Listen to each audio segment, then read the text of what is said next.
Hello दोस्तों, राधे राधे। आज की कहानी स्वर्ग और नरक की है। स्वर्ग और नरक। एक बुजुर्ग आदमी की मृत्यु हो गई। यमराज उसे लेने आए। बुजुर्ग ने यमराज से पूछा, आप मुझे स्वर्ग ले जाएंगे या नरक? यमराज बोले, दोनों में से कहीं नहीं।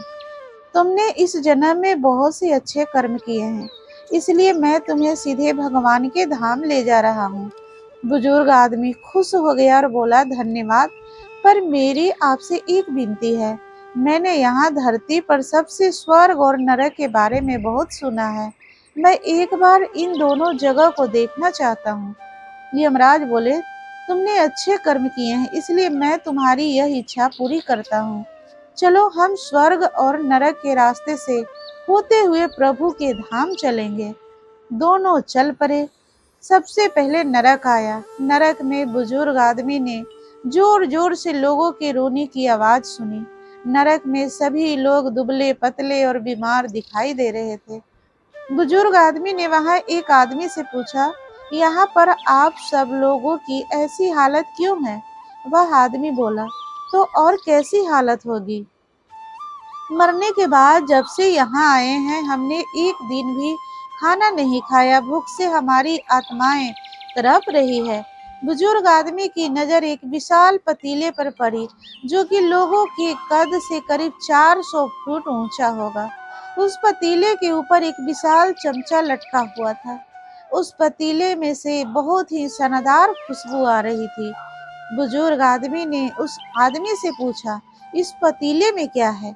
वह आदमी मायूस होकर बोला, यह पतीला बहुत ही स्वादिष्ट खीर से हर समय भरा रहता है। बुजुर्ग आदमी ने हैरानी से पूछा, इसमें खीर है? तो आप लोग पेट भर के यह खीर खाते क्यों नहीं? भूख से क्यों तड़प रहे हैं? आदमी रो रो कर कहने लगा, कैसे खाएं? यह पतीला 400 फीट ऊंचा है। हमारे में से कोई भी उस पतीले तक नहीं पहुंच पाता। बुजुर्ग आदमी को उन पर तरस आ गया। सोचने लगा, बेचारे खीर का पतीला होते हुए भी भूख से बेहाल है। शायद भगवान ने इन्हें यही दंड दिया होगा। यमराज बुजुर्ग आदमी से बोले, चलो हमें देर हो रही है। दोनों चल पड़े। कुछ दूर चलने पर स्वर्ग आया। वहां पर बुजुर्ग आदमी को सबके हंसने खिलखिलाने की आवाज सुनाई दी। सब लोग बहुत खुश दिखाई दे रहे थे। उनको खुश देखकर बुजुर्ग आदमी भी बहुत खुश हुआ। लेकिन वहां स्वर्ग में भी बुजुर्ग आदमी की नजर वैसे ही 400 फुट ऊंचे पतीले पर पड़ी जैसे नरक में था। उसके ऊपर भी वैसा ही चमचा लटका हुआ था। बुजुर्ग आदमी ने वहां लोगों से पूछा, इस पतीले में क्या है? स्वर्ग के लोग बोले, इसमें बहुत स्वादिष्ट खीर है। बुजुर्ग आदमी हैरान हो गया। उनसे बोला, लेकिन यह पतीला तो 400 फीट ऊंचा है। आप लोग तो वहां तक पहुंच ही नहीं पाते होंगे। उस हिसाब से तो आप लोगों का खाना मिलता ही नहीं होगा। आप लोग भूख से बेहाल होंगे। पर मुझे तो आप सभी इतने खुश लग रहे हैं, ऐसा कैसे? लोग बोले, हम तो सभी लोग इस पतीले में से पेट भर के खीर खाते हैं। बुजुर्ग आदमी बोला, लेकिन कैसे? पतीला तो बहुत ऊंचा है। लोग बोले, पतीला ऊंचा है तो क्या हुआ? यहाँ पर कितने सारे पेड़ हैं। ईश्वर ने यह पेड़ पौधे नदी झरने हम मनुष्यों के उपयोग के लिए तो बनाए हैं। हमने इस पेड़ की लकड़ी ली, उसको काटा, फिर लकड़ियों के टुकड़ों को जोड़ के विशाल सीढ़ी का निर्माण किया।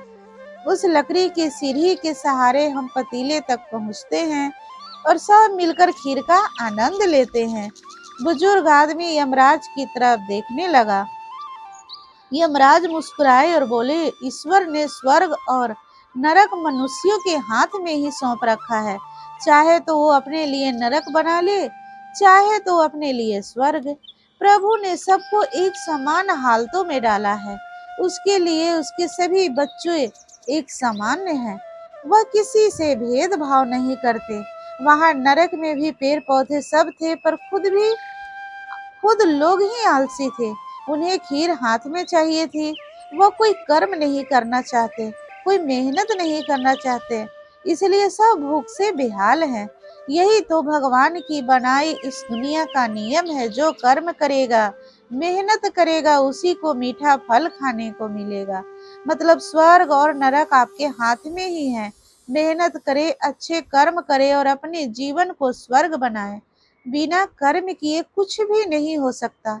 तो दोस्तों, कहानी पसंद आई हो तो वीडियो को एक लाइक और शेयर अवश्य करें और चैनल पर आप पहली बार आए हो तो सब्सक्राइब जरूर करें। धन्यवाद।